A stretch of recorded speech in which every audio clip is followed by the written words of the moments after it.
और आज हम लोग बात करेंगे रीजंस फॉर सर्वाइकल पेन। गर्दन में पेन होने के क्या क्या कारण हो सकते हैं।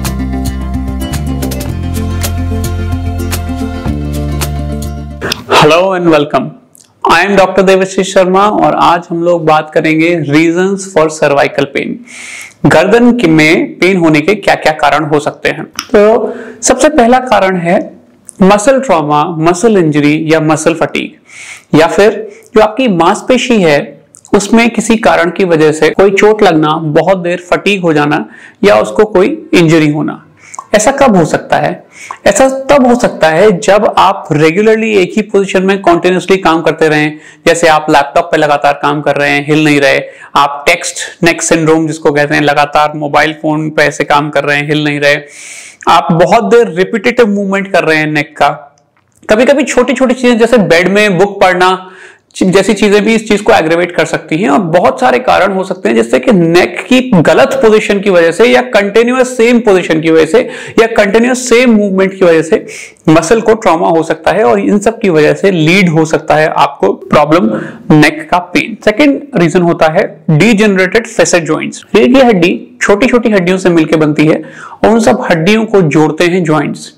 एज के साथ साथ ये जॉइंट वियर आउट होने लगते हैं और वियर आउट होने की वजह से जॉइंट्स जो होते हैं उनमें स्पर्श आने लगते हैं, उनकी कार्टिलेज घिसने लगती है और इसकी वजह से पेशेंट को सर्वाइकल पेन हो सकता है।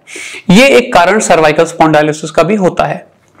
एक और कारण हो सकता है पिंज्ड नर्व्स, या फिर आपकी रीढ़ की हड्डी में जो नसें जा रही हैं वो किसी कारण से दब जाएं। उसका एक कारण मैंने पहले ही बताया, फेसेट जॉइंट पे स्पर्श आ जाना। दूसरा कारण हो सकता है डिस्क का डिजेनरेट होकर हर्निएट होना, प्रोट्रूड करना और डिस्क का जेली फॉर्म लीक कर जाना, या फिर जो जेलेटिनस सब्सटेंस होता है वो बाहर निकल के नर्व की तरफ जाना।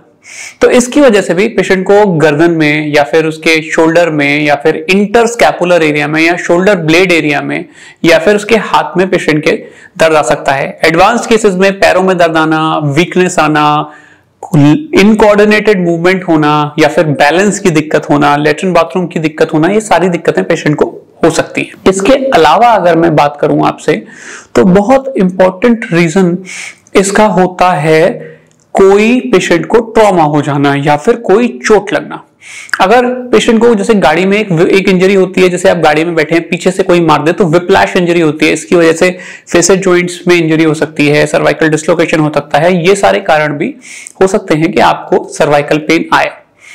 एक और कारण होता है लास्ट में डिजीजेस, मतलब कई सारी चीजें होती हैं जो रीढ़ की हड्डी को इफेक्ट कर सकती हैं, जैसे कि सर्वाइकल स्पाइन में पॉट्स हो जाना या फिर टीबी हो जाना, कोई सर्वाइकल स्पाइन की और जैसे मेनिंजाइटिस होती है इस तरह की डिजीज हो जाना, रूमेटॉइड आर्थराइटिस हो जाना जिसकी वजह से धीरे धीरे जॉइंट्स खराब होने लगते हैं, एनकाइलोजिंग स्पॉन्डाइलाइटिस हो जाना जिसकी वजह से नेक फ्यूज होने लगती है, ओपेसिफाइड पोस्टीरियर लॉन्गिट्यूडिनल लिगामेंट हो जाना जिसकी वजह से पीछे का जो पीएलएल होता है वो फ्यूज करने लगता है और गर्दन अटक जाती है एक ही पोजीशन में।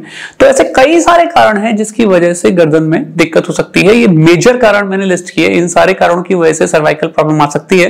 यदि आपको इस तरह की कोई भी प्रॉब्लम आ रही है तो आपको अपने स्पेशलिस्ट से मिलना चाहिए, स्पाइन सर्जन से मिलना चाहिए, डिस्कस करना चाहिए, डिटेल में एवैल्यूएशन करना चाहिए और इस प्रॉब्लम को सही ढंग से ट्रीट करना चाहिए। सही ट्रीटमेंट ही सही तरीका है जिससे आप इस प्रॉब्लम से बच सकते हैं और पूरी तरह ठीक हो सकते हैं। आपको इस तरह की कोई भी प्रॉब्लम है और आप जानकारी चाहते हैं तो आप अपने एमआरआई को हमारे नीचे दिए गए नंबरों में भेज सकते हैं, हमारे नंबरों में मैसेज कर सकते हैं और हमारी टीम पूरी कोशिश करेगी आपको जल्दी से जल्दी रिप्लाई करने की और आपकी क्वेरी को सॉल्व करने की। मैं सोचता हूँ इस वीडियो से आपको एटलीस्ट कुछ जानकारी मिली होगी, आपकी लाइफ में कुछ प्रॉब्लम्स को हम लोगों ने सॉल्व करने की कोशिश करी होगी। यदि ऐसा है तो मेरे चैनल को लाइक कर सकते हैं, सब्सक्राइब कर सकते हैं और हमारा हौसला बढ़ाने के लिए हमारे चैनल पे कमेंट कर सकते हैं। Thank you very much. आपका दिन मंगलमय हो। मैं खुशी से ये मनाता हूं कि सब लोग ठीक रहें, सब लोग फिट रहें और किसी को भी दर्द के साथ ना जीना पड़े।